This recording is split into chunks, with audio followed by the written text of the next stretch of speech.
سورہ دخان مکی صورت ہے، ہجرت سے پہلے اس کا نزول ہوا۔ قرآن پاک کی ترتیب کے اعتبار سے اس کا نمبر 44 ہے، اور قرآن پاک نازل ہونے کے اعتبار سے اس کا نمبر 64 ہے۔ اس میں 59 آیات ہیں اور 3 رکوع ہیں، 346 کلمات ہیں، 1431 حروف ہیں۔ دخان کے معنی ہے دھواں۔ اس کی آیت نمبر 10 میں دخان دھوئیں کا ذکر ہے، اسی مناسبت سے اس کا نام سورہ دخان ہے۔ بسم اللہ الرحمن الرحیم، اللہ کے نام سے شروع جو نہایت مہربان رحم والا۔ حامیم، حروف مقطعات جن کے معنی اللہ جانتا ہے اور اللہ کی عطا سے اس کے محبوب صلی اللہ علیہ وآلہ وسلم جانتے ہیں۔ والکتاب المبین، اس روشن کتاب کی قسم، یعنی قرآن پاک کی قسم، جو کتاب روشن ہے، ظاہر ہے، احکام کو ظاہر کرنے والی کتاب ہے، جو حلال و حرام وغیرہ احکام کا بیان فرمانے والا قرآن ہے۔ انا انزلناہ فی لیلۃ مبارکہ، بے شک ہم نے اسے برکت والی رات میں اتارا۔ اس رات سے یا شب قدر مراد ہے یا شب برات مراد ہے۔ شب قدر یہ ایک رات ہے جو سال میں ایک دفعہ آتی ہے۔ مشہور قول یہ ہے کہ رمضان المبارک کے آخری عشرے کی طاق راتوں میں سے کوئی ایک رات ہے، 21، 23، 25، 27 یا 29 رمضان۔ بہت سے ائمہ و بزرگان دین یہ کہتے ہیں کہ رمضان المبارک کی 27 تاریخ یہ شب قدر ہے۔ تو اس آیت کریمہ میں جو برکت والی رات کا ذکر ہے اس سے مراد یا تو شب قدر ہے یا شب برات ہے جو 15 شعبان المعظم کی رات ہے۔ اس رات میں قرآن پاک بتمام ہی پورے کا پورا لوح محفوظ سے آسمان دنیا کی طرف اتارا گیا، پھر وہاں سے حضرت جبریل تقریباً 23 سال کے عرصے میں تھوڑا تھوڑا لے کر نازل ہوئے۔ اس رات کو شب مبارکہ اس لیے فرمایا گیا کہ اس میں قرآن پاک نازل ہوا، اور ہمیشہ اس رات میں خیر و برکت نازل ہوتی ہے، دعائیں قبول کی جاتی ہیں۔ قرآن مجید فرقان حمید کا نزول کئی اعتبار سے ہے۔ لوح محفوظ میں قرآن پاک لکھا گیا، یہ بھی قرآن پاک کا نزول ہے۔ لوح محفوظ سے فرشتوں کے صحیفوں میں قرآن پاک منتقل کیا گیا، یہ بھی نزول ہے۔ فرشتے یہ صحیفے لے کر لوح محفوظ سے آسمان دنیا تک آئے اور قرآن پاک آسمان دنیا میں رکھا گیا، یہ بھی نزول ہے۔ پھر آسمان دنیا سے پہلی وحی جو سرکار دو عالم صلی اللہ علیہ وسلم پر نازل ہوئی، یہ بھی قرآن پاک کا نزول ہے۔ پھر 23 سال تک قرآن مجید فرقان حمید نازل ہوتا رہا۔ مشہور قول یہ ہے کہ جس رات نبی اکرم صلی اللہ علیہ وسلم پر پہلی وحی نازل ہوئی قرآن پاک کی، وہ رات شب قدر تھی۔ اسی طرح یہ بھی مشہور ہے کہ لوح محفوظ سے قرآن آسمان دنیا کی طرف اتارا گیا تو وہ بھی رات شب قدر تھی۔ ہاں، ایک قول یہ ہے کہ لوح محفوظ سے فرشتوں کے صحائف میں قرآن نازل ہوا یا لوح محفوظ میں جب لکھا گیا تو وہ رات 15 شعبان کی تھی، شب برات تھی۔ انا انزلناہ فی لیلۃ مبارکہ، بے شک ہم نے اسے برکت والی رات میں اتارا۔ تو اگر یہاں رات سے مراد شب قدر ہے تو مراد یہ ہے کہ شب قدر میں ہم نے لوح محفوظ سے آسمان دنیا کی طرف اتارا، اور آسمان دنیا سے نبی اکرم صلی اللہ علیہ وآلہ وسلم پر وحی کی ابتدا شب قدر میں ہوئی۔ اور اگر یہاں لیلۃ مبارکہ سے مراد شب برات ہے تو پھر معنی یہ ہوں گے لوح محفوظ پر قرآن پاک کا نزول شب برات میں ہوا، یا لوح محفوظ سے فرشتوں کے صحائف میں قرآن پاک کا نزول ہوا تو وہ رات 15 شعبان کی رات تھی، شب برات تھی۔ احادیث طیبہ میں شب برات کی فضیلت کا ذکر بھی ہے اور شب قدر کی فضیلت کا بھی ذکر ہے۔ انا انزلناہ فی لیلۃ مبارکہ، بے شک ہم نے اسے برکت والی رات میں اتارا۔ انا کننا منذرین، بے شک ہم ڈر سنانے والے ہیں، یعنی ہم اپنے عذاب کا ڈر سنانے والے ہیں۔ فیہا یفرق کل امر حکیم، اس میں بانٹ دیا جاتا ہے ہر حکمت والا کام، یعنی سال بھر کے ارزاق، آجال اور احکام بانٹ دیے جاتے ہیں۔ یہ پورے سال میں کس کس کو کتنی روزی ملنی ہے فرشتوں کو خبر دی جاتی ہے، ان کے رجسٹروں میں لکھ دیا جاتا ہے۔ پورے سال میں کتنوں کی موت آنی ہے، پورے سال کیا کیا ہونا ہے، یہ فرشتوں کو بتایا جاتا ہے۔ امرم من عندنا، ہمارے پاس کے حکم سے۔ انا کننا مرسلین، بے شک ہم بھیجنے والے ہیں اپنے رسول خاتم الانبیاء محمد مصطفیٰ صلی اللہ علیہ وآلہ وسلم کو، اور ان سے پہلے نبیوں کو ہم بھیجنے والے ہیں۔ رحمتاً من ربک، تمہارے رب کی طرف سے رحمت۔ انہ هو السمیع العلیم، بے شک وہی سنتا جانتا ہے، وہی سننے والا جاننے والا ہے۔ رب السماوات والارض وما بینہما، وہ جو رب ہے آسمانوں اور زمین کا اور جو کچھ ان کے درمیان ہے، اس کا بھی رب وہی ہے۔ ان کنتم موقنین، اگر تمہیں یقین ہو کہ وہ آسمان و زمین کا رب ہے تو یقین کرو کہ محمد مصطفیٰ صلی اللہ علیہ وآلہ وسلم اللہ کے رسول ہیں۔ لا الہ الا هو یحیی و یمیت، اس کے سوا کسی کی بندگی نہیں، وہی زندہ کرتا ہے اور وہی موت دیتا ہے۔ ربکم و رب آبائکم الاولین، تمہارا رب اور تمہارے اگلے باپ دادا کا رب، یعنی تم سے پہلے جو باپ دادا تمہارے گزرے ان کا بھی رب اللہ ہی ہے۔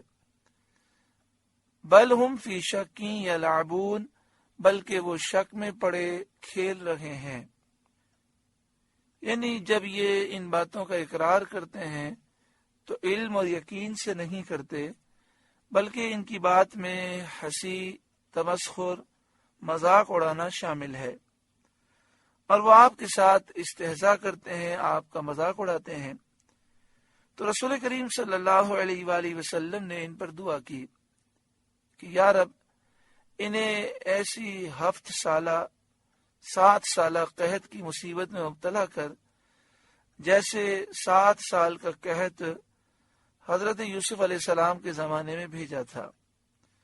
یہ دعا مستجاب ہوئی، اور حضور سید عالم صلی اللہ علیہ وآلہ وسلم سے ارشاد فرمایا گیا، فارتقب یوم تأتی السماء بدخان مبین، تو آپ اس دن کے منتظر رہیں جب آسمان ایک ظاہر دھواں لائے گا، یغش الناس، کہ لوگوں کو ڈھانپ لے گا، ھذا عذاب علیم، یہ ہے دردناک عذاب۔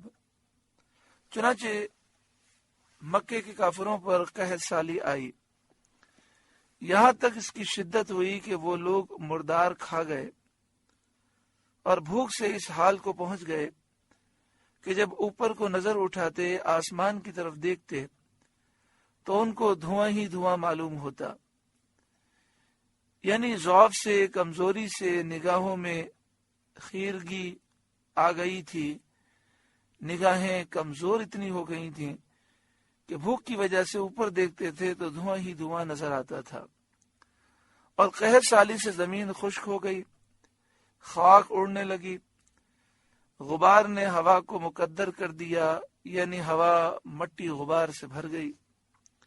اس آیت کی تفسیر میں ایک قول یہ بھی ہے کہ دھوئیں سے مراد وہ دھواں ہے جو قیامت کی نشانیوں میں سے ایک نشانی ہے اور قرب قیامت میں ظاہر ہوگا۔ مشرق اور مغرب اس دھوئیں سے بھر جائیں گے، 40 رات دن یہ دھواں رہے گا۔ مومن کی حالت تو اس سے ایسی ہو جائے گی جیسے زکام ہو جائے، کسی کو نزلہ زکام ہو جائے تو کیسی کیفیت ہوتی ہے، ان 40 دنوں میں مومن کی کیفیت ایسی ہوگی۔ اور کافر مدہوش ہوں گے، کافروں کے نتنوں یعنی ناک کے سوراخوں سے، کانوں اور بدن کے سوراخوں سے دھواں نکلے گا۔ ربنا اکشف عنا العذاب انا مؤمنون، اس دن کہیں گے اے ہمارے رب ہم پر سے عذاب کھول دے، ہم ایمان لاتے ہیں، یعنی اے ہمارے رب ہم سے عذاب دور کر دے، ہم ایمان لاتے ہیں اور تیرے نبی صلی اللہ علیہ وسلم کی تصدیق کرتے ہیں۔ انا لہم الذکر، کہاں سے ہو انہیں نصیحت ماننا، یعنی اس حالت میں وہ کیسے نصیحت مانیں گے۔ وقد جاءہم رسول مبین، حالانکہ ان کے پاس صاف بیان فرمانے والے رسول تشریف لا چکے اور ظاہر معجزات اور روشن نشانیاں پیش فرما چکے۔ ثم تولوا عنہ، پھر اس سے روگرداں ہوئے، کافروں نے اس سے منہ پھیر لیا۔ وقالو، اور وہ بولے، معلم مجنون، سکھایا ہوا دیوانہ ہے، سکھایا ہوا مجنون ہے۔ کافر کہنے لگے کہ یہ سکھایا ہوا مجنون ہے جس کو وحی کی غشی طاری ہونے کے وقت جنات یہ کلمات تلقین کر جاتے ہیں، معاذ اللہ ثم معاذ اللہ، انا کاشف العذاب قلیلا انکم عائدون، ہم کچھ دنوں کو عذاب کھولے دیتے ہیں، تم پھر وہی کرو گے۔ یعنی جس عذاب میں یہ مبتلا ہے، فرمایا کچھ دنوں کے لیے ہم یہ عذاب دور کر دیتے ہیں، پھر تم وہی کرو گے، جس کفر میں تھے اسی کی طرف لوٹو گے۔ چنانچہ ایسے ہی ہوا۔ اب فرمایا جاتا ہے کہ اس دن کو یاد کرو، یوم نبطش البطشۃ الکبریٰ، جس دن ہم سب سے بڑی پکڑ پکڑیں گے۔ اس دن سے مراد قیامت کا دن ہے یا اس دن سے مراد بدر کا دن ہے جس میں 70 کافر مارے گئے، 70 گرفتار ہوئے اور کافر ہار گئے، شکست کھا گئے، ذلیل و رسوا ہوئے۔ انا منتقمون، بے شک ہم بدلہ لینے والے ہیں۔ وَلَقَدْ فَتَنَّا قَبْلَهُمْ قَوْمَ فِرْعَوْنَ، اور بے شک ہم نے ان سے پہلے فرعون کی قوم کو جانچا، ان کا امتحان لیا۔ وَجَاءَهُمْ رَسُولٌ كَرِيمٌ، اور ان کے پاس ایک معزز رسول تشریف لائے، یعنی حضرت موسیٰ علیہ السلام تشریف لائے۔ ان اتوا الی عباد اللہ، کہ اللہ کے بندوں کو مجھے سپرد کر دو۔ یعنی حضرت موسیٰ علیہ السلام نے فرعون سے یہ کہا کہ بنی اسرائیل کو میرے حوالے کر دو، اور جو شدتیں اور سختیاں ان پر کرتے ہو، جو انہیں تکلیفیں اور مصیبتیں دیتے ہو، اس سے انہیں رہائی دو، نجات دو۔ انی لکم رسول امین، بے شک میں تمہارے لیے امانت دار رسول ہوں۔ وَأَلَّا تَعْلُوا عَلَى اللَّهِ، اور اللہ کے مقابلے میں سرکشی نہ کرو۔ انی آتیکم بسلطان مبین، میں تمہارے پاس ایک روشن سند لاتا ہوں اپنے صدق نبوت اور رسالت کی، میرے سچے نبی اور رسول ہونے کی میں تمہارے پاس سند لاتا ہوں، معجزات پیش کرتا ہوں۔ جب حضرت موسیٰ علیہ السلام نے یہ فرمایا تو فرعونیوں نے آپ کو قتل کی دھمکی دی اور کہا کہ ہم تمہیں سنسار کریں گے، پتھر مار کے ہلاک کر دیں گے۔ تو آپ نے فرمایا وَإِنِّي عُذْتُ بِرَبِّي وَرَبِّكُمْ أَن تَرْجُمُونَ، اور میں پناہ لیتا ہوں اپنے رب اور تمہارے رب کی اس سے کہ تم مجھے سنسار کرو۔ میرا توکل اور اعتماد اللہ پر ہے، مجھے تمہاری دھمکی کی کچھ پرواہ نہیں، اللہ تعالیٰ میرا بچانے والا ہے۔ وَإِن لَّمْ تُؤْمِنُوا لِي، اور اگر تم میرا یقین نہ لاؤ، فَاعْتَزِلُونِ، تو مجھ سے کنارے ہو جاؤ، میری ایذا کے در پہ نہ ہو۔ انہوں نے اس کو بھی نہ مانا۔ آپ نے فرمایا یا تو میری بات کو مان لو، اگر تم میری بات کو نہیں مانتے تو تم مجھے تکلیف نہ دو اور مجھے تکلیف دینے کے منصوبے نہ بناؤ۔ جب فرعونی اس سے باز نہ آئے اور وہ آپ کو تکلیف دینے کے منصوبے بناتے رہے، فَدَعَا رَبَّهُ أَنَّ هَٰؤُلَاءِ قَوْمٌ مُجْرِمُونَ، تو موسیٰ نے اپنے رب سے دعا کی کہ یہ مجرم لوگ ہیں۔ فَأَسْرِ بِعِبَادِي لَيْلًا إِنَّكُمْ مُتَّبَعُونَ، ہم نے حکم فرمایا کہ میرے بندوں کو راتوں رات لے نکل، ضرور تمہارا پیچھا کیا جائے گا۔ یعنی ہم نے فرمایا اے موسیٰ آپ میرے بندوں کو راتوں رات لے جائیں، بے شک اے بنی اسرائیل تمہارا پیچھا کیا جائے گا اور فرعونی تمہیں پکڑنے کی کوشش کریں گے۔ جب آپ کو یہ حکم ہوا تو آپ بنی اسرائیل کو لے کر نکلے۔ فرعون اپنے لشکروں کے ساتھ آپ کے پیچھے بھاگا، گرفتار کرنے کے لیے، نقصان پہنچانے کے لیے۔ حضرت موسیٰ علیہ السلام روانہ ہوئے، دریا پر پہنچ کر آپ نے عصا مارا، اس میں 12 راستے خشک پیدا ہو گئے۔ آپ بنی اسرائیل کے ساتھ دریا میں سے گزر گئے۔ پیچھے فرعون اور اس کا لشکر آ رہا تھا۔ آپ نے چاہا کہ پھر عصا مار کر دریا کو ملا دیں تاکہ فرعون اس میں سے گزر نہ سکے، تو آپ کو حکم ہوا وَاتْرُكِ الْبَحْرَ رَهْوًا، اور دریا کو یوں ہی جگہ جگہ سے کھلا چھوڑ دے۔